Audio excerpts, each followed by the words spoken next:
Role Model by Rachel Reid was written during 2020 pandemic lockdowns, and the central scandal at the heart of the story reads as prescient today. Prescience on the part of the author was not required because she was just reflecting a culture that has long existed within hockey, a culture of impunity in the face of abuse and sexual assault. And we should get a content warning out of the way at the very beginning of the video because this is central to the plot of the book. There will be discussions of abuse and sexual assault throughout this video. You can find a link in the description of this video to an article that summarizes the outcome of a trial of 5 former Hockey Canada players. The reaction to the verdict on my Instagram feed among my many friends and colleagues who are Romance and hockey fans was swift. They were shocked, disappointed, and not surprised. Not surprised that a league and a sport that has tolerated and at times seemingly even encouraged a culture of abuse and assault would roll along with impunity and without accountability. This video is not about that trial. This is a video about Role Model, but it is striking that within days of reading this book, this verdict came out. And Role Model, perhaps more than any of the previous books in Rachel Reid's Game Changer series, reckons very seriously with a fan of a sport who wants for it to change, who wants to use the world of fiction to imagine a different kind of world. So in this video, we will explore what that different kind of world looks like for Reid and the characters that she's crafted in this book. If there were objective standards for books, I think that it would be hard to say that this isn't the best of the 5 so far in the Game Changer series, although it is not my subjective favorite. My heart still belongs to Ryan Price and Fabian Sala, who make appearances in this book, along with many other characters that we have come to know and love that Rachel Reid has woven into a wonderful tapestry at this point. I think Role Model is a very strong recovery from the weakest entry of the series in Common Goal. So let's run through the characters, recap the story if you haven't read this in a while or you don't plan to read it and you would still like to enjoy the discussion and analysis, and then we'll unpack what Reid has done here. We'll see if and how she was successful, and we'll also start to take a slightly wider look at the entire series as we are closing in on the end. And if you think you saw a water bottle in the shot, no, you didn't. What are you talking about? You're confused. Let's begin with the characters, starting with our 2 male main characters, hockey star Troy Barrett and social media manager for the Ottawa Centaurs, Harris Drover. This is a very grumpy sunshine, black cat, golden retriever story. Troy Barrett is quite an emo, grumpy man. He is the recently traded forward for the Ottawa Centaurs, recently traded from Toronto, which we recall from previous books where he made appearances. And he is gorgeous. He has dark hair, blue eyes, a razor sharp jawline, just absolutely chiseled physique. And he also is a real asshole. He is not a very fun guy, probably because of his role models. His father, Curtis, who is awful, and principally Dallas Kent. Dallas Kent doesn't make a lot of appearances in this book, but he looms large. He is Troy's former best friend. He is the captain of, I believe he's the captain. He's at least the star player of the Toronto Guardians, Troy's former team and Ryan Price's former team. And Troy had a very toxic friendship with Dallas. He picked up a lot of his bigotry and his asshole natures, mostly because he was covering up for his secret, which is that he's gay. He is super duper not out at the beginning of the story, although he has recently come off of a 2-year hidden relationship with a movie star, Adrian Dela Cruz. He is dramatically contrasted with Harris Drover, the out gay social media manager for the Ottawa Centaurs, where Troy has like no friends and has never really gelled with teammates. Harris knows everybody, is the life of the party. He's interested in everybody. He's a very loud personality. He's a little on the shorter, stockier side, but he comes off as kind of like rugged. He grew up on a farm, wears lots of denim and flannel, but is always covered in all kinds of pride and social cause pins. And he's just playful, fun, and doesn't take life very seriously, despite the fact that life has taken him quite seriously. He has a heart condition that he has had to have recent surgery for, which has left him with some scars on his chest that he can be somewhat embarrassed about. There are a few other relevant characters that we'll want to keep track of. Number one with a bullet is, of course, Ilya Rozanov. He is the star of this series at this point. Ilia is the captain of the Centaurs and becomes one of the more positive role models for Troy Barrett. Wyatt Hayes is the goalie for the Ottawa Centaurs. He makes some meaningful cameos in this book. We love Wyatt anytime he shows up. Brandon Weeb is the head coach of the team and also will be one of the more positive role models for Troy in this book. And then finally, the best side character of all is Chiron, the team dog. Chiron starts the story as a puppy, and he is in training to be a therapy dog for people with PTSD and anxiety. At the beginning of our story, Troy has recently been traded to Ottawa, the worst team in the NHL. One of the many things that I really like about this story is that it is a little bit more hockey focused than some of the previous ones. So we are going to follow the Centaurs over the course of this book as they come together as a team, and we will see what can happen when you get a lot of really strong players like Ilia and Troy and Wyatt together and they feel like a team. But at the beginning, it's bad. And Troy is bad. He's not happy about any of this. Ottawa sucks. There's nothing to do there. He's recently broke up with his boyfriend Adrian, but he's in the closet and nobody knows that he's gay. He has no one to talk to about this.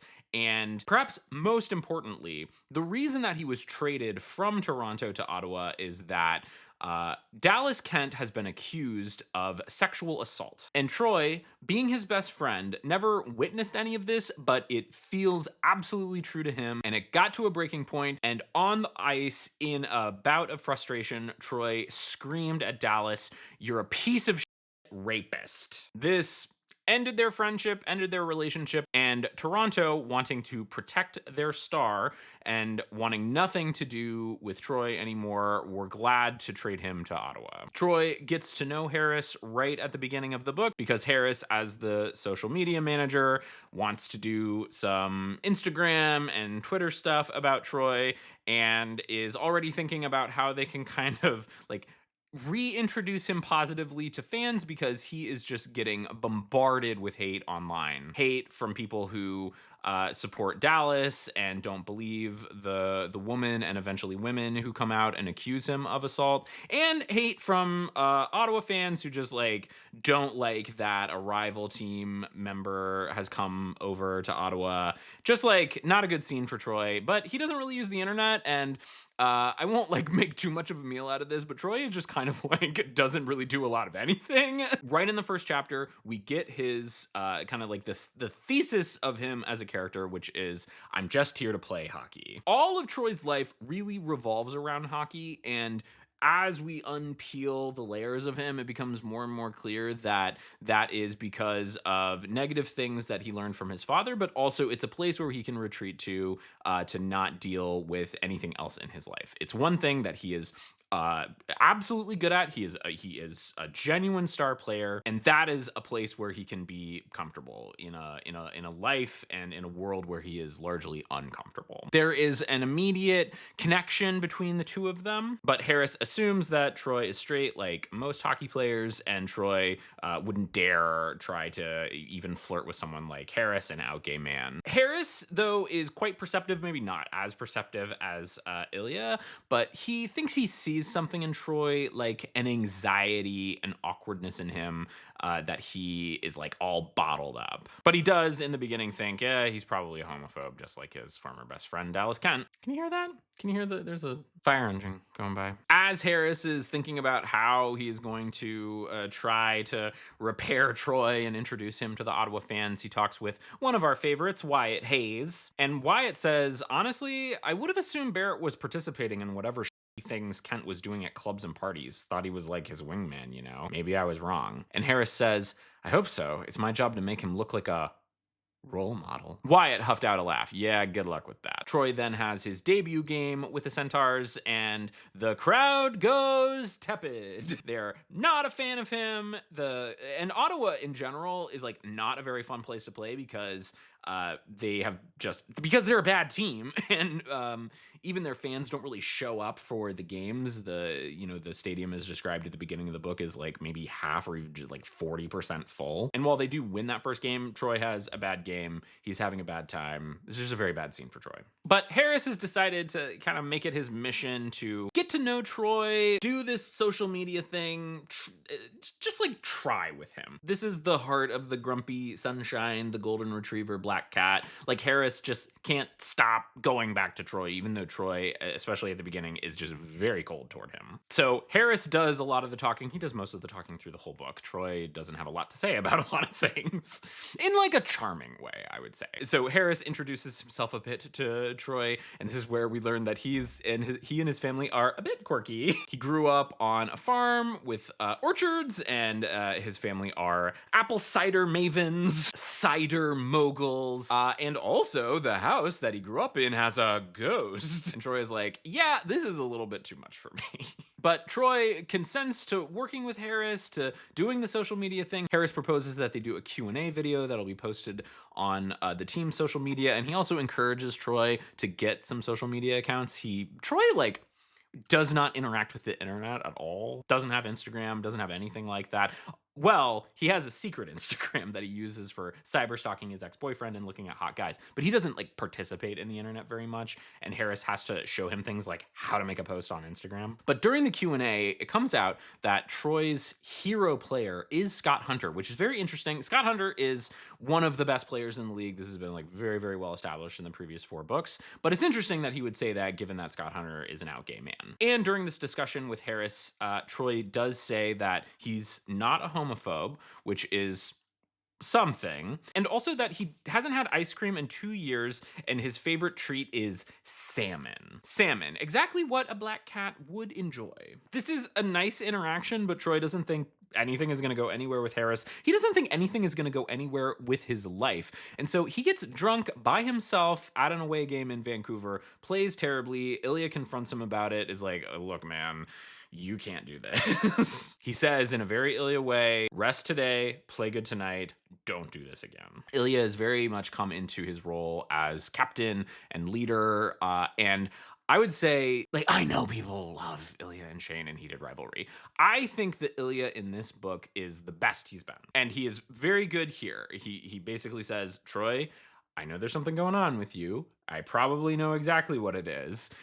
We can talk more about that in the future, but for now, like, I'm gonna let this slide one time, once, and if it happens again, there's gonna be consequences. And Troy gets the message, but he's still hungover playing hockey, and it goes really badly, and Troy thinks everything fucking sucked, and now hockey wasn't even working. What did Troy have left? And this is where Ilia starts working very hard to try to make the Centaurs into a team. This is one of the big themes of this book, is being a team. So after a really embarrassing loss in Vancouver, Ilia has a bit of a speech to the players in the locker room. You know, he says, like, they've got great players. He's a great player. He knows it. Troy's a great player. Wyatt's a great goalie, but they're not winning. And it's because we don't believe it. No one who comes here expects to win. And he says to Troy specifically, score a goal for you if you need to, but think about what you can do for the team.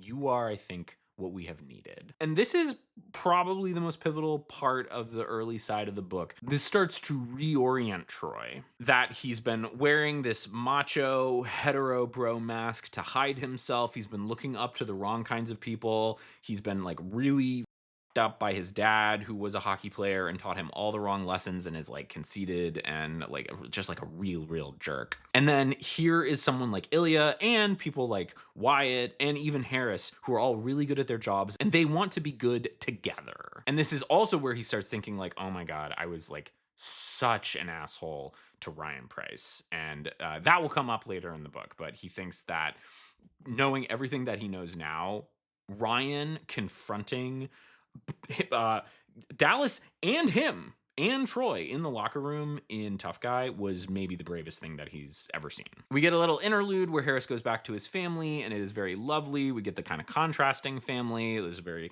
nice, loving, supportive family, very different from, well, not entirely. Like, Troy doesn't have a family like that. His dad and mom are divorced. He loves his mom, but his mom is like constantly traveling the world, and his dad, he's just like, he hates his dad. Harris's family is like big and warm and inviting, and so he goes back to the farmhouse, and we learn a little bit about where he grew up. We learn a little bit more about the issues with his heart, and his family gently chides him for not dating, and he thinks that he really would like to date people. He certainly has no problem doing that, but he has been pretty obsessed with work, and maybe, he doesn't say this, obsessed with a particular person at work. And Harris and Troy will move a little bit closer together. They just like, it's so slow burn. It's like they just get the inch closer and closer together. We're like getting close to the halfway point of the book, and they are still just sort of like, oh, I like you, but I don't know what to do about it. And Troy gets invited to a team barbecue. This is another one of these like things that probably never happened in, well, actually we do see what a team kind of bonding thing is in Tough Guy, and it is just like an awful, annoying party at Dallas Kent's house. Whereas team bonding for the Centaurs is a barbecue in the freezing cold, but it's still delicious at one of the players' houses, and everyone's families are there, and it's just like really nice. Harris offers to drive Troy there, and Troy doesn't really want to do that. He thinks Harris would probably ask him a bunch of weird questions during the drive, or normal questions that Troy couldn't answer because he wasn't normal. Normal people didn't feel sick when they were asked about their favorite place on Earth. I don't love that he feels like he's not normal, but I think that it is an accurate assessment of where his mental state is at this point. We also learned during a text exchange between the guys that Troy doesn't know what cake pops are. And in my notes about that exchange, I did write that Harris probably wants his cake popped by Troy, though. Troy has a good time, maybe even a great time at the barbecue, where we learn that Harris is a Carly Rae Jepsen stan. He's got a CRJ shirt. Oh, I should have worn a Carly Rae Jepsen shirt. Do I have one? Do I have one handy? One moment. I can't find it. Just imagine this says cut to the feeling. Anyway, during all of this, Troy thinks he wasn't in a hurry to go back to his lonely hotel room, and he found he didn't mind being around this weird little apple farmer. He didn't mind looking at him either, which wasn't good. During the barbecue, Harris invites Troy to try some of his family cider. Troy has some, and he thinks the cider was crisp and not as sweet as he'd been expecting. Refreshing. It's good. And my note about that is Harris is the cider. Anyway, after this very good time, Harris drives Troy back, and they listen to Fabian Sala music, very nicely weaving all of this together. We then get some vignettes. We get some more Chiron, who just, Ilia is so in love with this dog, and it's great. And Troy plays with the dog and genuinely smiles for the first time in the book.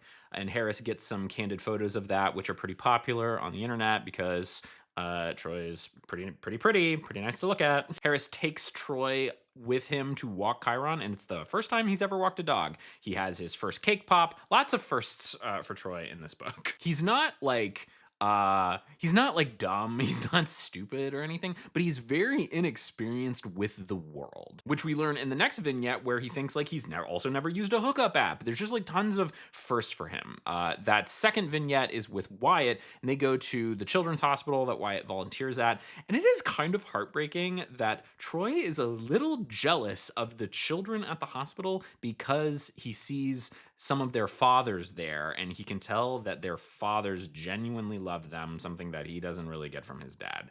Ooh. Harris takes Troy driving around this suburban area of Ottawa where everyone does like big Christmas tree lights, big coordinated Christmas tree lights, and they're just like oh, a little an inch closer, another inch closer. But all of these nice vignettes are broken up by one awful one, which is a Toronto game where Dallas is playing and is just terrible to Troy. And I did feel like a little like more than you would expect conversation on the ice between players, but Dallas is like hurt that Troy believes the women who are accusing him of assault, and Troy believes them because he knows how Dallas is. Anyway, it goes terribly. They lose to Toronto, but there's not a lot of time to dwell on that because their next game is in New York City. And so if we're in New York City, where do we think Ilia is going to take Troy? That's right, they go to the Kingfisher. And maybe I missed this in Common Goal, but Eric and Scott own the bar, and Troy is just so dazzled by Scott Hunter. Like, he is his hero. He idolizes this guy. And it is very, very meaningful that Scott is there, and Scott tells Troy that Troy is his hero because of how he stood up to Dallas Kent. That's a big deal for him. And we're like almost at the halfway point of the book, and being in this environment with queer people really starts to make him think about, like, maybe I could come out. It occurred to him suddenly that he could come out right now to the group he was with. He barely knew any of them, but they would all accept him and support him. Troy's heart pounded as he stared at his reflection in the bathroom mirror. Holy, he could come out. But he doesn't. He doesn't go back to the table and come out to everyone. What he does instead is this is so adorable. He gets from Kyle a New York City Pride pin for Harris that is like a big apple thing. So it's like an apple and Pride stuff. Very cute, very gay. Harris is obviously gonna go gaga for it, or Carly for it, whoever you stan. And Ilia walks Troy back to the hotel, and he's basically like, so you're gay, yes. He doesn't do that, but Troy knows that Ilia knows something, and he just kind of blurts it out, and Ilia knows, and he comes out to Troy as bisexual. Troy is worried that he's being obvious, like that Ilia was able to pick up on it, and Ilia says, no, I just, what is word? Notices things. And Troy says, perceptive? Yes, I am the most perceptive. Yes, you are, Ilia. You get the award for most perceptive and annoying. And they are all buddy-buddy on the walk back until Troy starts to poke a little bit about Shane Hollander, and Ilia says, that's enough sharing for tonight, Barrett. There is like an almost kiss moment between Harris and Troy next. It's Christmas time. They're doing a Christmas photo shoot, and Chiron is there. Troy has been bringing Harris coffees and kind of like weirdly quizzing him about gay things. Like, so like when you say that you're gay, do the players like treat you okay? What's it like having, a guy around the other guys? Like, are you worried about things? Just, like questions that make you think like, these are what is, are you doing a report on this, Troy? But anyway, Ilia and Jen, the team photographer, kind of, they both sort of like know what's going on between the two of these guys. So they scoot so they can be alone, and they just kind of like, they've been inching closer and closer together metaphorically in the story, and now they are physically closer and closer together, and Chiron trips up Troy, so he falls, and Harris grabs him and pulls him back, and they're like this close, but it doesn't happen. It doesn't happen. And it's Christmas, and Troy is gonna be alone at Christmas, but Harris texts him, and they text all day, and it's sweet, and it's flirty, and I got a little misty about it. They texted back and forth for over an hour, and in that hour, Troy saw at least 8 emojis that he hadn't even known existed. All in all, it was one of his best Christmases. And now, as we have like brought these guys as close together without touching as we possibly can, we get, I think, the standout moment in this entire series. We get 3 chapters of Florida. Now, Florida sucks. It is not the most fun place to be. Frequently, you go there and then you're happy to leave, and that is what happens to our team. And as they are happily leaving, their plane loses an engine and they almost all crash and die. It is a harrowing sequence, and Troy and Harris are sitting next to each other, and they hold hands through it, and oh my god. Either they would live through this or they wouldn't, but there was nothing they could do about it now. All he could do was wait and offer as much comfort as he could. In return, he could enjoy the view of Troy's beautiful face, which, if it was going to be the last thing he ever saw, well, there were worse options.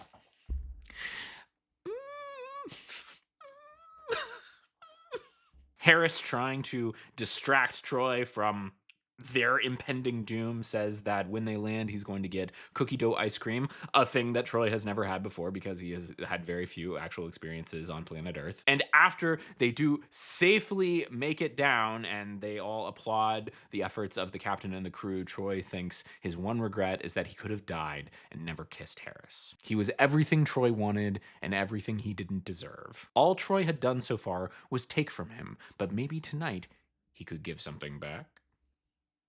And that giving something back is, yes, yes, yes, it is going to be some of that. But it starts with him bringing him cookie dough ice cream, which is very adorable. He shows up at Harris's hotel room. Lots of hotel rooms in these books. He tries the cookie dough ice cream for the first time in his life, and he's like, maybe it is good. Maybe salmon is not the only treat. And he kind of weirdly brings up Ryan Price, that he regrets having made fun of him, and particularly how the team made fun of Ryan's flight anxiety. Now he feels awful about that. And while lying next to each other on Harris's bed, their hands get closer and closer until they're touching, and then they're holding hands. And then Troy kisses Harris, and it is the most interesting first kiss ever because Harris is turned the other way, so Troy kisses the back of his neck, and as it's clear that Harris is okay with it, he just works his way around to the front, and is a very, very beautiful moment, which ends with them frauding and jizzing all over Harris. All over Harris's shirt because he isn't quite comfortable taking his shirt off because he doesn't like showing the scars. Oh, and I won't mention this a bunch of times. I'll just mention this one time. Harris has this friendly thing, I guess. This is like an indication of like what a friendly person and personality is. But he calls Troy buddy all the time, and I noted that he calls him buddy even after sex. Like, good sex, buddy. Anyway, afterwards, Troy stays. The next day, after some IHOP and beach time for most of the team and like a very hard run for Troy, he does lots of exercise to clear his brain. He goes back to Harris. Harris, when everything started happening, was like, can we talk about? And Troy's like, no talking. I don't want to talk about anything right now. The next day, Troy comes to him and says, okay, I'm gay. And Harris is like, oh, okay. And then Troy says, and I used to date a movie star. And Harris is like, oh, okay. And Harris does have like a little kind of inadequacy moments, that he's like, he's not ripped like Troy or like his former boyfriend, but Troy likes everything that Harris has, and Harris likes everything that Troy has. So after all of that, they finally get back on a plane, they go back home, and Troy makes his Insta, and the very first things that he starts posting on there are about supporting victims of sexual assault. His account description says that he's NHL player for the Ottawa Centaurs, I believe victims of sexual assault, and he shares infographics and resources, and this is going to get him into a lot of hot water soon. But Ilia uses this, confrontation with the infinite, with potential death and, end of being as a way to pump up the team. He says that they are just as good a team as the New York Admirals, who they are about to play. They almost died, but they're alive and they shouldn't waste any more time. And I just love the buildup from this point through the end of the book of how Ottawa becomes a team. And it works. They win. The whole team goes out to celebrate, and Troy is very envious of all of the normal couples, the straight couples. And he sees Harris with another man who just turns out to be a boyfriend or a husband of someone else who's there. And he realizes like, oh my gosh, I'm feeling jealousy of him being with another guy. That probably means something. And this is where Harris displays unreal amounts of game. Troy is kind of whispering with him and says, I liked what we did at the hotel a lot. Harris puts a hand on his arm, warm and steady. Troy, would you like to do what we did again? Troy's heart sped up, but he managed to nod. Would you like to do it right now? Harris, you dog. So they do it. They go back, and Troy Harris like real hard. And Harris has a whole thing with like, don't be gentle with me. I don't want you to be gentle with me. I want you to be a little rough. And some of this is like tied up with his heart condition. Like, I think he doesn't want people to treat him like he's fragile. And then we get kind of like the flip side of a not now conversation. Troy did not want to discuss the gay thing when he hooked up with Harris the first time. And now Harris doesn't want to discuss the scar that he has because he does take his shirt off. That's like a not now thing for him. He's like, first you got me, then we can talk about this car. But we find out like before Troy, like absolutely dicks this guy down. That Troy really, like, his favorite thing is probably sucking dick. Great combo in a guy, by the way. Like, someone who can just like pound you out, but like also wants to just like go to town on, you know, on your dick. Just a good package. There's also like good dick aesthetics here. Troy and Harris are both very complimentary toward one another's manhoods. And Troy has this persistent thought that starts here that Harris's dick is cute with a little freckle on it and everything. And I just thought, like, oh, it kind of goes with Harris in the same way that Kyle's went with him. Eric has that thought in Common Goal that it's like, oh, it has a little curve to it, kind of like Kyle. Kyle's like sort of offbeat, you know. And I'm like, oh, yeah, okay. The dicks, they go with the guys they're attached to. Ryan Price is huge, and therefore his is huge. Afterwards, Harris does tell him about the heart defect, and they have breakfast with each other, and they are like that inching closer and closer. It's like this. And now Troy's like, oh God, I don't know if I can do this because I'm not out. And I don't think I can be with this guy like this if I'm not out. So they don't have a breakup, but he says, like, let's. I think Reid was really trying to thread the needle of not having a breakup in this book. But what Troy says is, like, let's be friends, as in not having sex with each other until I figure the coming out thing out. So it's more just like a pause. And it is during that pause that the commissioner of the NHL, Roger Crawwell, calls Troy and says, like, hey, you got to stop whatever you're doing on Insta. We are protecting Dallas Kent. You are a fly in the ointment. You are annoying us. If you don't stop, there's going to be some kind of consequences. So now Troy, even though he's 25, he reads is like much younger than that. He doesn't know what to do about this. He tells Harris about it, and Harris is like, oh, that guy, like, you should just keep doing what you're doing. But in the meantime, let's go see a Fabian Sala concert. They go to that, and that gives Troy an opportunity to see Ryan Price, and he apologizes very sincerely to Ryan Price, which I'm very glad of, because if he hadn't, I would have murdered him. And it's at the Fabian concert where Troy asks, I love this interaction. Troy asks Harris, is this a date? And Harris says, do you want it to be a date? And Troy says, do you want it to be a date? And then Harris, like, comes clean. He had said that he had an extra ticket, and he's like, I didn't have an extra ticket. I got the ticket for you. I want this to be a date. And Troy says, so do I. And I love it. I love these two guys. And so that, like, very sweet moment at the concert leads to a dirty moment back at Harris's place or Troy's place. I forget where they go to. But no more pause. Unpause. Time to before they get down to business, Harris wants Troy to, like, be rough with his throat. And the narrator describes it as letting Troy plunder him. Plunder? Harris thinks he loved everything about this. He loved making people feel good, and he loved being handled so roughly. He always wanted to be useful, but right now he wanted to be used. And it's just like, we're almost at the end of the book. Troy is like, he's ready to burst. He's like, I want to come out.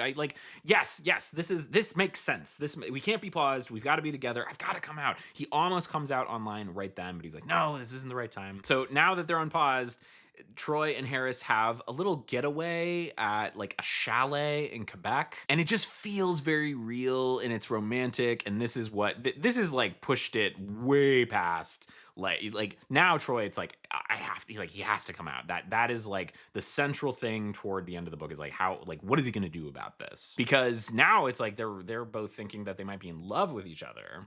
And it is at the chalet getaway where Harris rims Troy, and it's the first time that he's ever had a guy get his tongue up in them guts, and he really likes it. And, like, it's kind of like, I don't know if you've ever been in these positions before, but, like, Troy was kind of going for Harris's, his freckled guy, and then Harris was down there for Troy, and it's like, it's like the physics of it can get a little awkward, so they end up just like 69 with each other, which is an underrated move. This leads to an invitation to dinner with Harris's family, which is, like, lovely.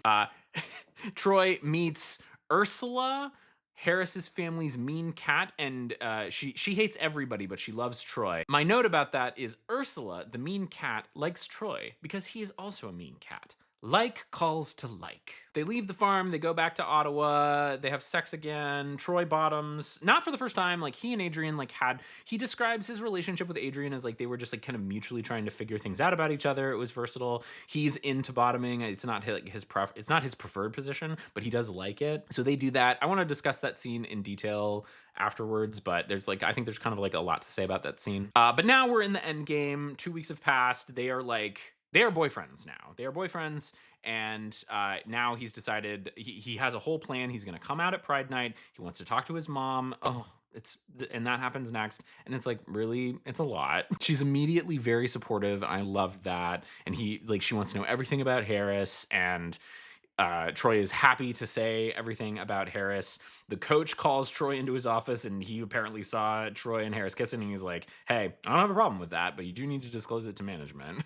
And the coach, not only is he supportive of the gay thing, he's like, hey, so the commissioner called the ownership of the team, and they want us to discipline you, and we decided that guy. We're with you, Troy. Keep doing whatever you want to do. They can't do shit. Love it. Love how all of this is coming together at the end. They are on Ottawa. It has now been on, like, there has been like lots of nice hockey stuff through the end of this book. Ottawa has been on the longest winning streak that they've had in the past 10 years. They're probably going to the playoffs, and it all comes together at Pride Night. Troy and Harris mostly has put together like a video for Troy to post on Instagram coming out. He does that before the game, and then he just like logs out of Instagram, or he gives his phone to Harris, or whatever. He's like, I don't want to see anything about it. I just want to focus on the game. And at the same time, Dallas Kent has been charged with assault. 5 separate women have come forward, and he's arrested. So he's not gonna. Oh yeah, get this. The Pride Night game is going to be against Toronto, which is absolutely freaking Troy out. But now Kent is off the field. So he thinks he's not going to have any kind of explosive confrontation, but he does, because his dad shows up and is a fucking asshole. He says, oh yeah, I wanted to see you play, but I didn't know there would be all this bullshit about Dallas Kent. Fuck that guy. And he also didn't know like this, like pointing at Troy wearing a Pride jersey, like this was going to be happening. The whole team is wearing Pride gear for Pride Night, along with Pride tape on all their sticks, which Troy has decided he's going to keep through the whole game, and the whole team independently that decided they were going to do as well. He had come out to the team previously, just in the previous chapter, and they all cheer for him, which is great. And Harris is there, and he kisses him, and the cheers get louder, and it's just like, oh. So anyway, Curtis, Troy's dad, is there being a jerk, and Troy just says like, hey, like, I'm gay, this is my boyfriend, and if you don't leave, I'm gonna get security to escort you out of here. The final chapter is the game, and it made me cry. Ilia goes out with Troy and shows like, look at all this fan support. There's like more fans than there have ever been there before. There's all kind of handmade signs. There's a huge banner that says, we love you, Troy, with like rainbow letters. And Troy says, this is for you too, you know, even if they don't know it. But Ilia says they might soon. So off screen, they win the game. No Kent on the ice means that like the main bully, the person who would be like throwing around like homophobic remarks, wasn't there. But none of the other Toronto players engage in that either. Maybe because of the fans' massive show of support, or maybe it was because his teammates made it clear that they had Troy's back. Afterwards, there's lots of press, there's lots of questions. Troy deals with all of it. He kisses Harris in front of the cameras. And then, who unexpectedly shows up but his mom? This made me cry. She knew that she had to be there to support Troy. She meets Harris in person, and she says, I'm so happy to meet you, Troy. God. She says, I am so happy to meet you, Harris.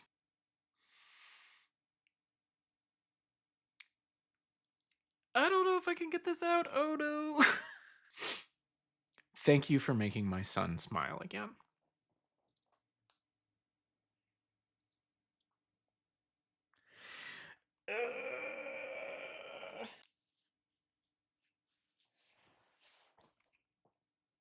All right, get it together. There's only one bullet point left. At the very end of the book, Harris says, so you like Ottawa now? And Troy says, there's nowhere else I'd rather be. The end. Get it together. Get it together. So obviously I liked this book. And I want to be like very, very super clear about that because some of the things I want to discuss are a little bit more like meta conversations about the whole series that really kind of came to a head for me. There are a few things that I'm going to talk about that are more by way of critique. So, but let's be clear. I really liked this book. I think objectively, insofar as there can be an objectively here, I think that this is the best book in the series. Game Changer, I think, is like kind of messy and doesn't all like click together very well. Too many characters, there's too much stuff going on there. Heated Rivalry is a fan favorite. I don't know to what degree it's like Heated Rivalry and The Long Game together, though, and I have not yet read The Long Game. There's lots of reasons to like Heated Rivalry, but I think it's kind of compromised. It doesn't like, not everything works there, at least for me. I love Tough Guy. That is still my subjective favorite because of how much I like Ryan Price and his relationship with Fabian. Common Goal, not so good. Not so good. Then we got Role Model. I think that this is like the best of them. I think it does the best of all of the things that Reid is trying to do, of having interesting characters and interesting character development, of having like a nice level of spice between the characters. I think the sex is like very good in this book, although there is one scene that I'm going to unpack, and that is one of the things that I'm like, it might sound more like critique. I think she was very successful at having this be a slow burn and not having it feel tedious. Like the previous book just like felt so tedious and like it was spinning its wheels. This one just felt like, when is it gonna happen? It also, this is the book that clearly has the most to say about the state of the NHL and hockey with respect to like toxic masculinity and like rape culture. I think this is the most successful at weaving in all of the other characters. This one just fires on all cylinders. So let's go through some of the themes that I picked up on this book and some of the things that I want to talk about. The first being sexism and masculinity in hockey. So the idea of sexism and masculinity and really toxic masculinity has been kind of a main theme of the entire book. I complained about the use of the F slur for gay men in the first two books. It is also basically present in all the other books. It's just kind of left unsaid instead of actually writing that word. Reid will say like a homophobic, slur got thrown out. Or absent that, just like a culture of casual homophobia where being gay is the worst thing that you can be is present in all of these books. And Reid is not shying away from saying like this is important in hockey. It's not good, but it is definitely there, and dramatically more so than like all the characters always being ready to bottom. It is the most a fantasy where we are seeing an entire team and a structure around them that is breaking free of the bonds of toxic masculinity and homophobia and sexism. The centaurs and the players that we have come to know in this series are being positioned as a team and a group of people where you can be safe to be yourself and also enjoy hockey. But in order to see that in kind of like a David Lynchian way, in order to see the light, we must also dwell on the darkness. And there is a lot of that darkness in this book, mostly to do with sexism and sexual assault and rape culture. So at the beginning of the book, we see a lot, we are told a lot of this, but we see some of it at the beginning of the book, what commenters online are saying about the kind of Me Tooing of Dallas Kent. One of them says, Barrett believes lying whores over his own teammates trash. We also get Troy remembering what some of his own teammates said. You actually believe those attention whores? They're obviously lying, Barrett. Dallas Kent himself says, women are fucking liars. I thought you had my back. Kent says, not that those women are liars, that women are liars, just in general. And that is pulling directly from things that we see all the time when men are accused of sexual assault. That the women are lying, that they're just doing it for attention. We get all of that right at the beginning of the book. And we get this idea that what it means to be a team is to uncritically, problematically support your teammates no matter what they're doing. And that's not what a team is. That's a gang or a cult, maybe. And that is deeply, deeply contrasted with the kind of team that Ilia and Weeb are constructing with the Centaurs. Also, makes us think about the name of the team, a centaur, a fantasy creature. That it takes that kind of fantasy within the NHL to like have that. Like it casts like a very, very dark shadow on the league in reality. Troy thinks about like this protective bubble that exists around all of the men in hockey. Arguments and even fights happened between teammates, and many had been caught on camera over the years. But hockey players had a tendency to stand behind their teammates when accusations of abuse and assault emerged. This is culture. Like when people talk about rape culture, this is what they're talking about. And it's not just the team, it's everything around it. He, Troy, had gotten in his best friend's face and unloaded all the rage that had been churning inside of him, all of the disgust that Kent should have been getting from everyone on the ice, from everyone on Earth. Not that it had done any good. Hockey media was rallying behind Dallas, seemingly only concerned about the mental strain this unfortunate business would cause the young hockey star. And that is very resonant with this Hockey Canada stuff. If you read through the article that I have in the description, there are so many people who are just like concerned about like, oh, but what about these boys? What is this going to do to these poor boys' lives? Jen, the team photographer, says men never believe women. Women don't believe women.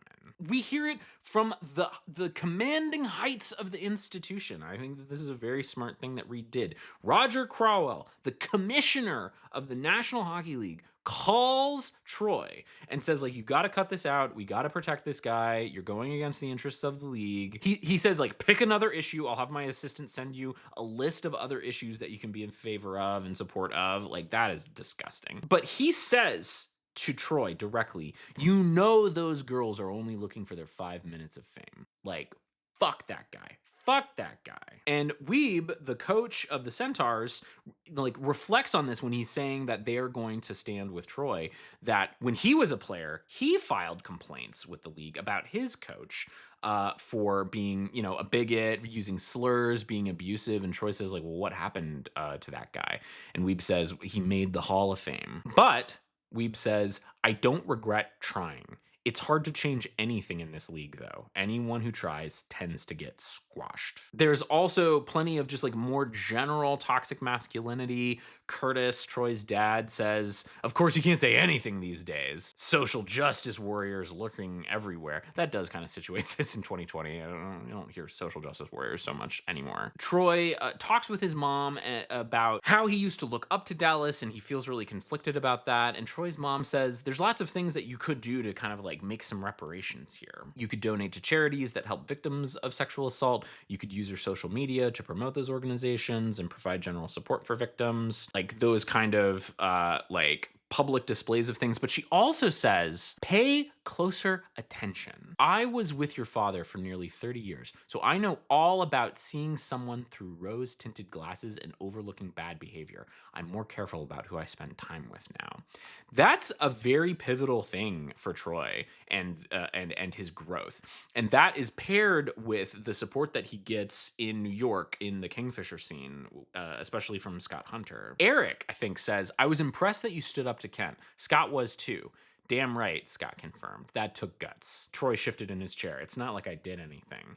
Change needs to start somewhere, Scott said with authority. I know nothing's happened to Kent, so you probably feel like your words meant nothing, but I'll bet they meant a lot to his victims. And like this kind of nexus of sexism and toxic masculinity kind of bleeds into the like asshole, being a jerk character trait that Troy has that has like seeped into him from the culture and from his prior bad role models, but that also connects with his queer identity. And I think that that's what, like, this is just such a good interweaving of those things, because there's these structural things about the sport and the place where he finds himself, and they contribute to specific things about his personality that also are also being fed from another complementary structural thing, which is queerness. So I had taken some notes about just Troy being a jerk. I don't know that we need to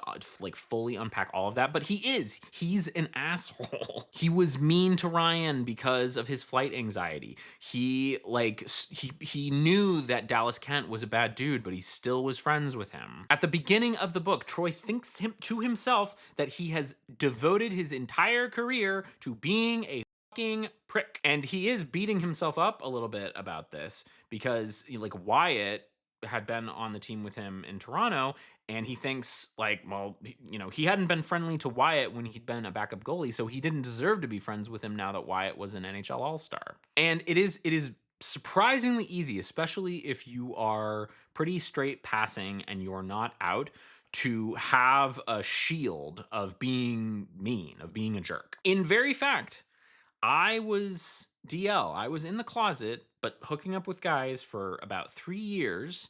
And during that time, I was a very mean person, right? I was mean because I wanted to like push people away from me. And also I was mean to other people because I was mean to myself. And I think that that is very present for Troy. And this is where I get into one of the meta comments that I have on the Game Changer series, which is that it is there are a lot of characters who are in the closet in these books. And I know that there are reasons why, right? It is meant to be a world like our world where there were no out gay queer players in the NHL. I totally understand that. That being said, in the 5 books that I've read so far, Game Changer featured a man who has to come out and does come out. Heated Rivalry features 2 characters who are not out. Tough Guy is the only one where both of the male main characters are out. Common Goal has Eric Bennett being bisexual and needing to come out, and this book has Troy Barrett being gay and needing to come out. So 4 out of the 5, and I know when we get to the long game, they're not out at the end of Heated Rivalry. I don't think that they're going to be out at the beginning of the long game, so that will surely be a part of that book. So 5 out of 6 of these books have queer men in the closet needing to come out as an integral part of the story. Now, I liked Troy's coming out in this book. I literally cried on camera because of it. But when story after story after story, like in the genre generally, and in one particular series that you are writing, features coming out story after coming out story after coming out story, it can make you feel like the only thing that's interesting about queer men is that they are in the closet and need to come out. It makes it feel like you are using this aspect of queerness to create angst in your story when there's all kinds of reasons, there's all kinds of ways that you can establish that without having characters in the closet and needing to come out. I'm not saying it is bad to tell coming out stories. It is about the amount and the distribution of those stories. And like I said, I know there's reasons, right? If it's a sports story that is meant to look like our world, of course, most of the people are going to have to come out because they weren't out already. I get that. But that is how it lands for me a little bit. It makes me ask the question, like, is there nothing else interesting about queer men? Like, Tough Guy is the only one where we have to have other things about the relationship that cause a lot of the drama and the angst and the struggle. Especially after you have the very first book with a character coming out as gay, and then we see in Tough Guy, like, Ryan has the thought that, oh, after Scott did it, it made it a lot easier. No one even really cares that I'm gay, but he's also kind of a peripheral player. And a lot of time has passed. It's been many years since the events of Game Changer. More of these characters could possibly be out, or at least more casually out. So, like I said, this is a meta comment both about the genre and all of the series. I don't think if I had been like, an editor of Reid's, I would have said like, oh, you need to totally like reconceptualize this story and have Troy already be out. I think this story works on its own. It works on the merits, but after reading the 4th out of 5th type of these stories, it was to me getting like a little old. Like, can we tell other kinds of stories? Like some, because there are lots of interesting things about being a queer man. That is what my next section is about. Let's discuss some of them now. There are lots of interesting, juicy things about being a queer man in this book. and a queer man who is interested in a sport like hockey because Troy is a hockey player. Harris works for the team, but he also has been a longtime fan of hockey. He probably would have played hockey if not for like some of his health related issues when he was younger. In fact, coming right back to the thing that I was just critiquing, an early thought that Troy has is Troy knew he wasn't the only gay NHL player. Scott Hunter, for example, never shut up about it. But he was terrified of coming out, of doing anything that would suggest to anyone that he might be gay. And for Troy, he does have a really, really good character motivation for being afraid of this, and it is this. Troy could almost imagine coming out to his mother, but not his dad. Never. And it goes, predictably, terribly. His dad is awful. His dad is an avatar, along with Kent, of the homophobia of the sport that he has centered in his life, and also the world in which he lives. I do think that it kind of recalls to me things from like when I was much younger, like in the early and mid 2000s, which sort of rips the book back in time a little bit, of gay being used as a word for stupid or bad. A lot of that has been purged from language and purged from like casual conversation, and then we just have like the underlying homophobia that like undergirded that. And it is that underlying homophobia which is like related to toxic masculinity, which is just like so concentrated in the sport, and that's what we get. And we've gotten like literally, I've sometimes felt slapped by the use of the F slur in previous books in this series. Like you get slapped with that homophobia from other players. But Troy is not so much concerned about like other players or fans or anything like that. He is concerned about his dad. And that kind of makes Harris a bit of a role model for Troy. Role model, we're back to like the titles being good and interesting on like Common Goal. Ugh. Kyle. Eric. Role model has many different valences in this book. There's lots of people looking up to lots of other people. And one of the people Troy ends up looking up to is Harris. Right at the beginning, he is kind of astonished that Harris is wearing Pride stuff, not on Pride night in a locker room. And the team is totally cool with it. This is one of like a very early thing of making like tickling right at the back of Troy's brain, like maybe this would be okay. Oh yeah, and I mentioned that we have kind of excised the F slur from the book, but it's still there. Here's where it is. On the ice early in the game, I think that this is with Dallas. Someone says, Barrett is just jealous that Kent won't fuck him. And then they use some slurs that I won't repeat. So we've exiled that word to the negative zone, but like it is still here. It is still with us. And yeah, more like resonances with my life. Like, you know, I'm a recovering alcoholic, and I am certain that a lot of my alcohol dependence stem from wanting to hide from being in the closet. It is no coincidence that the years in which I was a drunk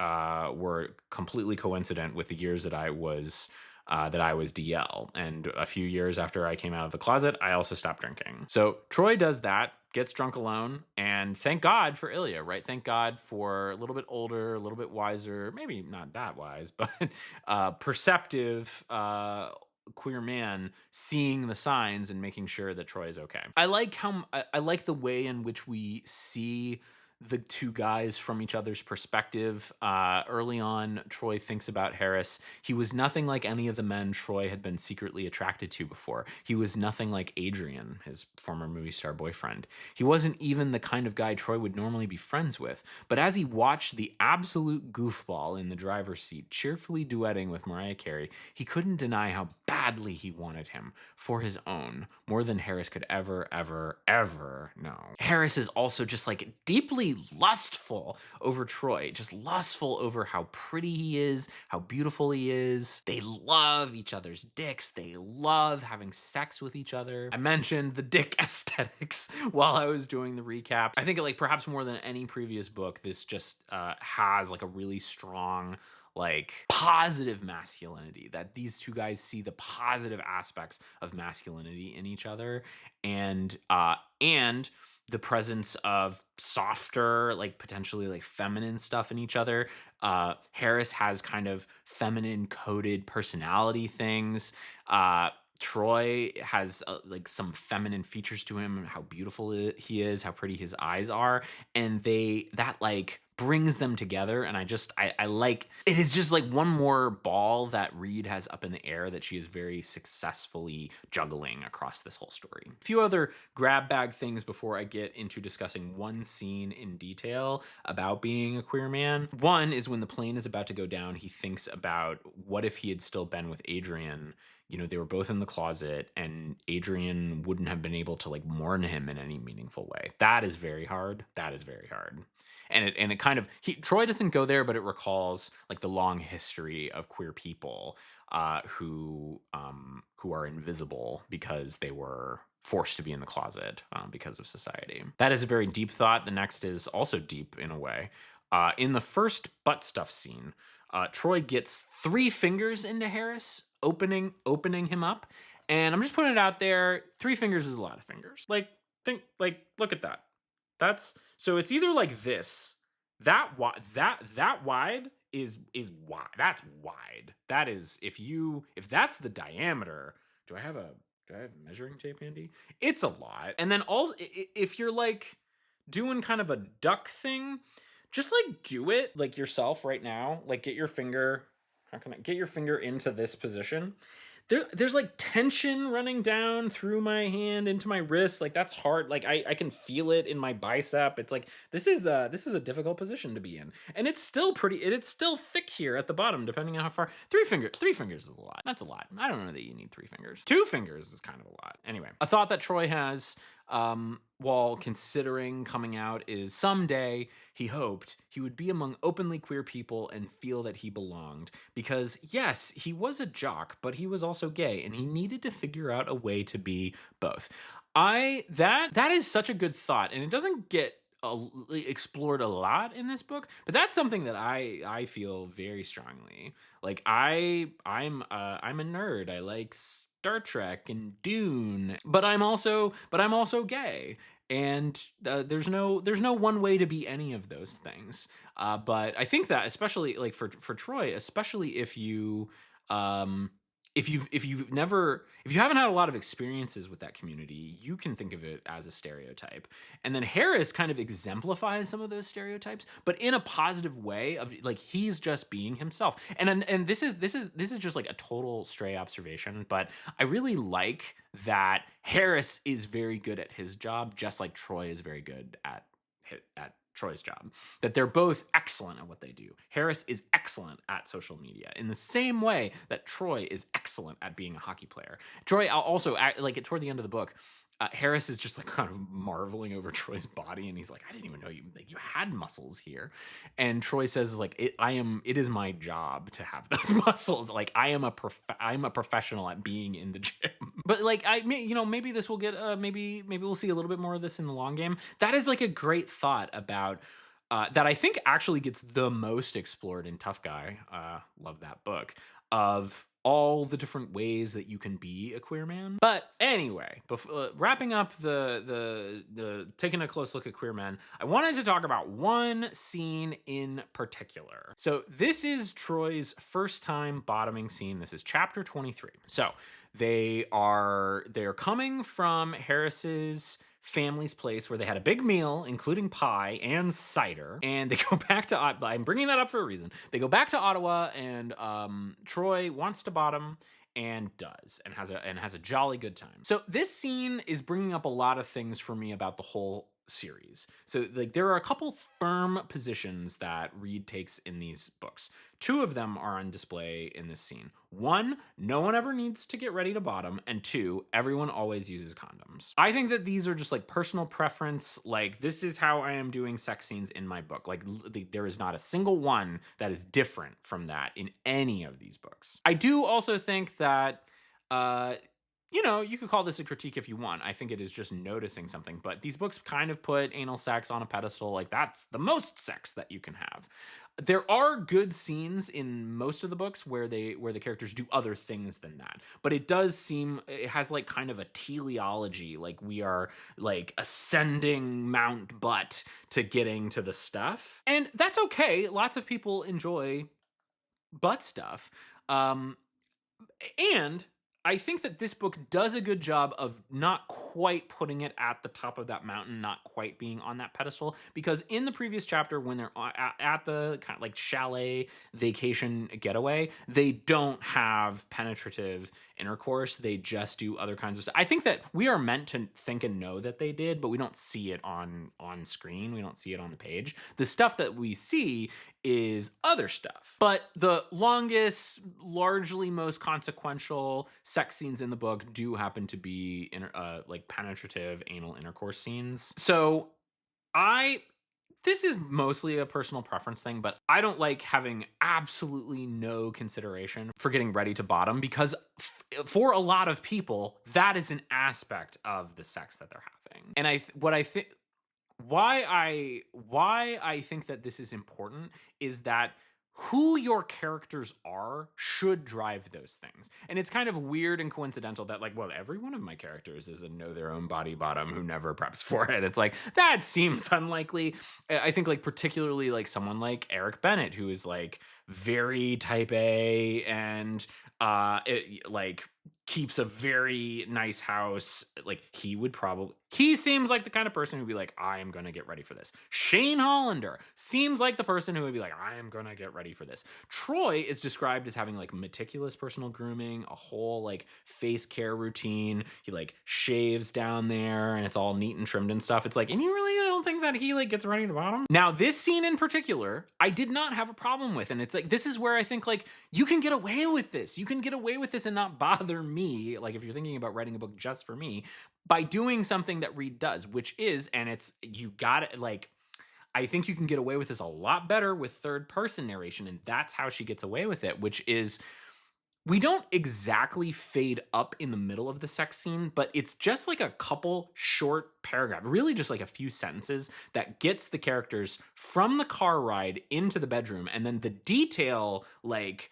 the actual like meat of it is the scene, and it's those few sentences. It's just like like they got there, and it doesn't dwell on like what did they do when they got home. It like there clearly was a passage of time there, so you can imagine. I think it works a little bit better if it's a total fade up, but like you can imagine, I could imagine like, oh yeah, they got home and we just didn't see it because the narrator didn't care to tell us about it. But Troy was probably like, hey, I'm going to like take a quick shower or whatever. And he like took care of business. Now, one thing so that's like a point in the pro column where it's like, yes, having like plausible deniability on bottom prep, especially if the character is sort of calling out to you a little bit, like maybe this would be something that they would do. That kind of plausible deniability, that's helpful. In the con column, coming from a big dinner that included pie and cider, maybe could put in some people's mind that like, maybe they're not gonna have, like, regardless of how much prepping for bottoming, like maybe they wouldn't have the best time doing that, because the like hard apple cider that they were having would have had a little bit of carbonation from the fermentation process. So like you might be a little gassy, and also you had a big meal including a dessert. So that like makes me think about it. And I'm like thinking about like, well, what's going on down there? It's like if I had a big meal including something that might make me gassy, I'd be like, maybe we can do hand stuff. There's nothing wrong with hand stuff. We can do mouth stuff. We can do like maybe we have one of those toys where you can put both of your things into it at the same time. Although I have tried that and like it kind of makes some weird noises. This is too personal. So this is also in this scene, there's prostate talk. I'm like, enough with the prostates. This is too much talk about prostates. And Reid uses the word slit, which I think this is just like a little pet peeve of mine, but I forget if it's Troy or Harris, but like they're going down on the other one and like really paying attention to the slit. And I'm like, I don't know, like, why are we using that word? Why are we using the word slit? I think it just like, oh, maybe this is like something I need to unpack about myself. I guess it like recalls to me female anatomy in a way where I'm not expecting it. Maybe that's what it is. It's just like the word slit, perhaps. I also don't know like how much every guy likes to have their urethra played with. So anyway, like Harris is down there with Troy, and he's like laser guided missile right on the prostate. It's always the prostate. Rub a dub dub. Love it, love it, love it. But so that's like, if we're kind of counting up the pros and the cons, it's like I think that's a little bit in the con column for me. But in the pro column, I do like the thought that Troy has, which is he'd never come from prostate stimulation alone before, but in that moment, it felt possible. And like having had some experience with this myself, like yes, it is rare. It is rare. And when it feels like it could happen or it might happen, it is like, whoa. I think like having that, like, unless you have characters who have who either are like established as like, oh yeah, they just like really love that, and like they, I think it could be like kind of lazy character writing, but you could just have a character who's naturally very sensitive down there and very focused on their pleasure is really focused in that part of their body.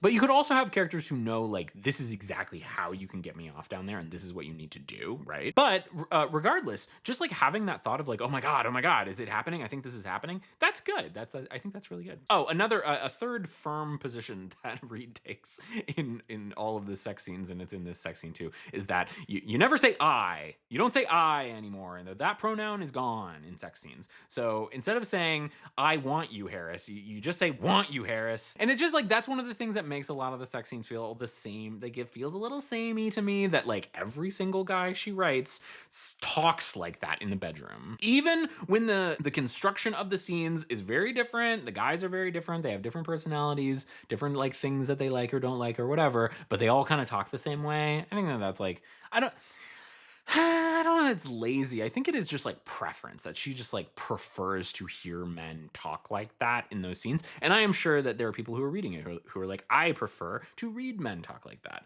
And I'm not saying that I don't like it. It's just that it's when it's every single one of them.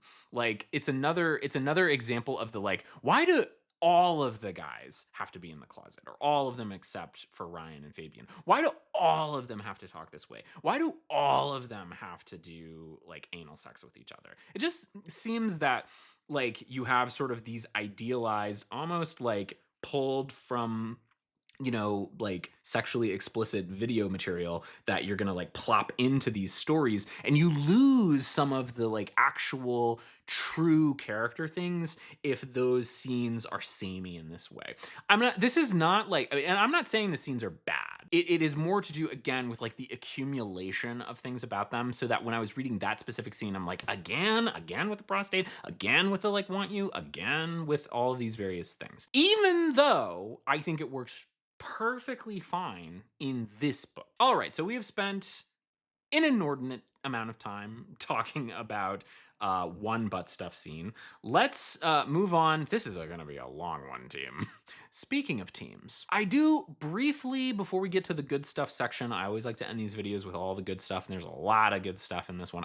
I do want to talk a little bit about the theme of being a team. And I don't know how much this is just a personal thing for me, but I love stories about a team coming together. And this is really like the only one that she's written so far where like that happens. And I could have stood for even more. This is not a critique.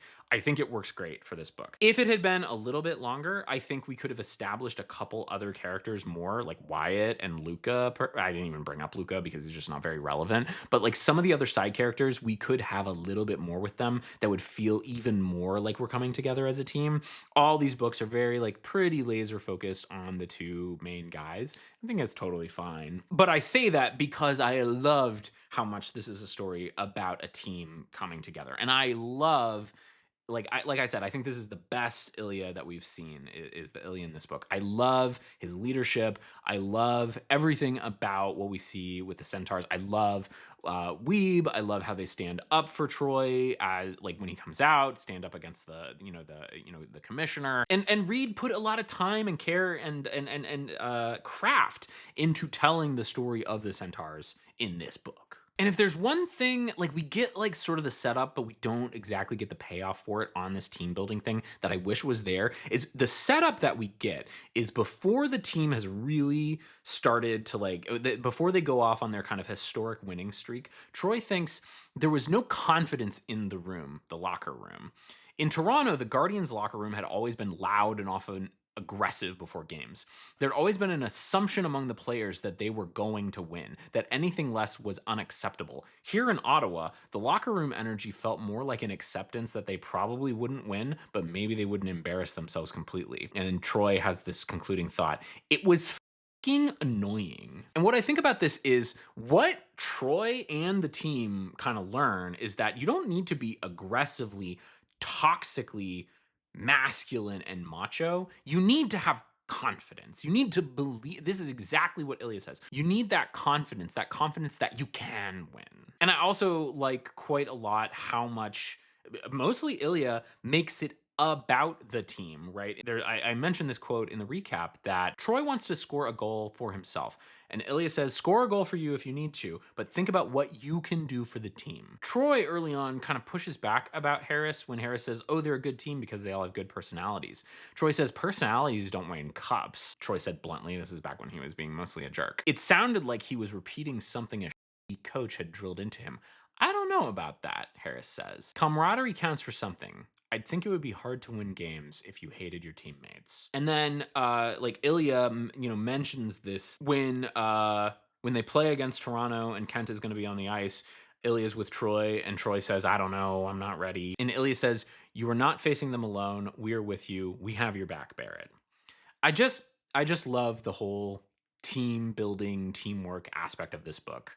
I wish all the books had had that. It is like one of my favorite things to read in a story. I love when a team comes together. All right, I know I keep saying that this is the objective best one, but it's not my favorite. But I don't know. Perhaps I don't know what the running length of this one is going to be, but it's probably going to be the longest one because I just think that there's a lot of good stuff to talk about it. Maybe it's my favorite. I don't know.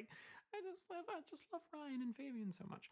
Anyway, let's finish out by talking about all the good stuff that I highlighted that I loved in this book. You're going to want to stay for the last one if you know me. Toward the beginning of the book, Troy asks Harris, you've been with the team long? Longer than you, Harris joked.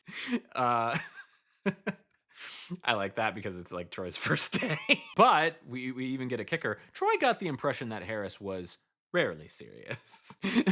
This is Harris thinking about like hooking up with a player. NHL players were basically gods with spectacular bodies and loaded bank accounts, and Harris was Harris.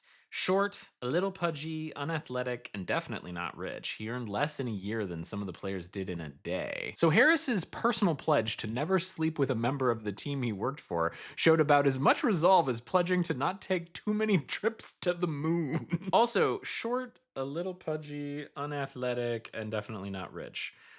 I identify a lot with Troy, but like I feel very Harris. I'm feeling very Harris today. Oh, the constant Ottawa slander in the book is just great. There's so many instances of like, this is bad, and this, and in Ottawa. Oh yeah, I mentioned this. I mentioned this specifically in the recap too. But like when Troy like comes out for the first time, the announcer says, "Number 17, Troy Barrett." The announcer boomed out his name, and the crowd went tepid. During the Q&A scene, and the whole Q&A video scene is like really good. I love the writing is really the character writing and the banter, the dialogue between them is really good. But the thing that I plucked out is just easy questions, right? Crunchy or smooth peanut butter, that kind of thing. That's what Troy says. Harris's eyes went wide in mock horror. No way, you don't want the crunchy peanut butter fandom coming for you online. Best to avoid controversial subjects like that one. And Troy says, maybe I like crunchy. And Harris says, the smooth fans are even worse. I like that as Troy's figuring out stuff early on in the book, he says maybe he thinks maybe he should ask Ilia for Shane Hollander's number. Shane was a babe. I love this moment with Harris's family. He goes and sees his family early in the book solo, and his family is like pumping him up. So it starts with, who could resist you though, Mom argued. You're such a sweetheart. And you have nice hair, Mike said. Good beard. And you know a lot about apples. Men love that. Harris says, I think he texts him that he wouldn't say no to a cake pop if they have them at the Starbucks. Troy didn't know what a cake pop was, but it sounded like the kind of thing that Harris would like. Troy is confused why Harris likes his slow cooker. He says, why is that good? Don't you want things to cook faster? Which is that, I think that is funny. That Troy just doesn't know a lot about a lot. But then Harris says, so you can come home to a meal that's been cooking all day. It's like a little husband. Troy and Ilia walk from the Kingfisher to the hotel, and Troy thinks they could walk. Plus, walking around New York City was neat. And my note is just that it is neat. And also that's just a good character writing. They could walk. Plus, walking around New York City was neat. Yep. When I think about the kind of thought that someone like Troy would have about New York, that it's neat. That seems like the kind of thing that he would think. This is good. There's this great interaction between, I think it's between Jen and Harris, and it's, why not just wear a t-shirt that says Harris is into you? Oh, come on. He's a hockey player. He doesn't pick up on stuff like that. He's smart. She made a face that said, is he though? In one of the, I think they have a couple hotel interactions, at least one. Troy hears a knock at the door, and this is his inner monologue. He opened it, hoping it was anyone but Harris, but also really wanting it to be Harris. Beat. It was Harris. There is like a little, it's not really tense, but there is a little like kind of a little bit of jockeying on the ice between Scott Hunter and Ilia, and Troy is there, and he kind of like grabs Scott, and then Scott skates away after the interaction. Troy noticed Scott fighting a smile as he began to skate away. I think he likes you, Troy told Ilia. Of course he does. I'm great. In one of the scenes where Troy is giving some oral attention to Harris, we are treated to this line. He took him deep because that was something Troy was good at. Hockey and deep throating. His top 2 skills. That's good. Good writing. Love it. Oh, we get a nice little moment from Wyatt. He's talking about Ilia. He seems to like All-Star games, Wyatt said. I think he enjoys the opportunity to annoy all the biggest stars at once. Oh, this is a good one. So Harris's family are like later in the book, they're kind of ganging up on him about Troy. And he says, the way you're all willing to gang up on a young man with a heart condition, Harris says with mock affront. Unbelievable. That's funny. And also it reminds me of my maternal grandmother. She had breast cancer in the 90s, and they caught it really early, and she had a very easy go of dealing with it. Breast cancer is always serious, and you should definitely, get your regular mammograms, and it is not a funny thing to joke about. But she recovered from it and was cancer-free for a very, very long time. But for many, many years after she recovered from her breast cancer, if she was ever in like the losing end of an argument, she would always play the like, well, I had breast cancer. I'm still recovering from breast cancer. My name for her was Mim Mim. Like, Mim Mim, that was 10 years ago. Come on. Can't keep playing that card. All right, last couple things. Every interaction between Ilia and Chiron is so good. I love him and that dog. Early on, when he learns that Chiron is going to be at a training facility for the therapy dog stuff, he's very concerned about it. And he just, he says very seriously to Harris, is it fun for him? Another example of just like Ilia and Chiron stuff just being so great is after the harrowing planes sequence, which I don't know that I gave enough praise for that sequence.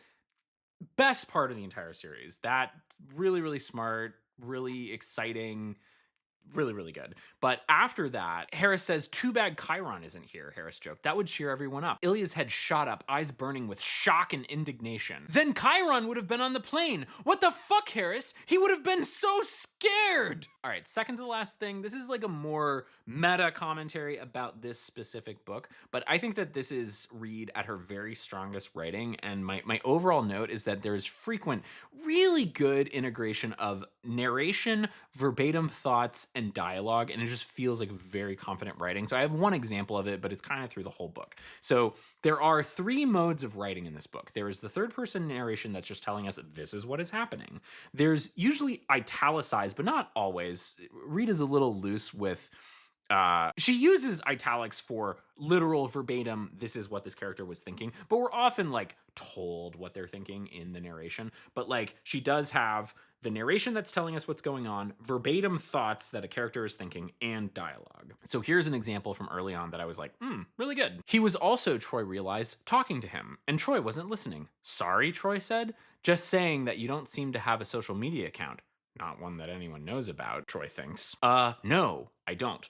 That's like, what is it? 1, 2, 3, 4. I mean, it's like a short paragraph. It's like 5 or 6 sentences, but we go seamlessly from narration to dialogue to interior thought, and I think it just like works really, really well in this book. All right, and then my last highlight of really just brilliant writing, genius level writing, is right toward the very end of the book. Several of the characters have been discussing that Troy's ending kind of feels like a Disney movie with like everyone coming together and they win the game. He was the first star of the game and his mom shows up. It's like very, very Disney movie. And Harris kind of takes it in a saucy direction, saying like, oh yeah, I'm gonna give you a Disney movie ending. And Troy's like, being kind of like a little bit of a prude, like, well, there's not Disney movies like that. So Harris says, there isn't a Disney movie where the prince's boyfriend rims him until he begs to be fucked. Great line in the Game Changers series, or greatest line? You discuss in the comments. Oh, wait, where did that go? The strong integration. I should have organized. I should have organized this before, because I want these like larger meta things toward the bottom, and then it's like you gotta end with rimming. You gotta. It's essential.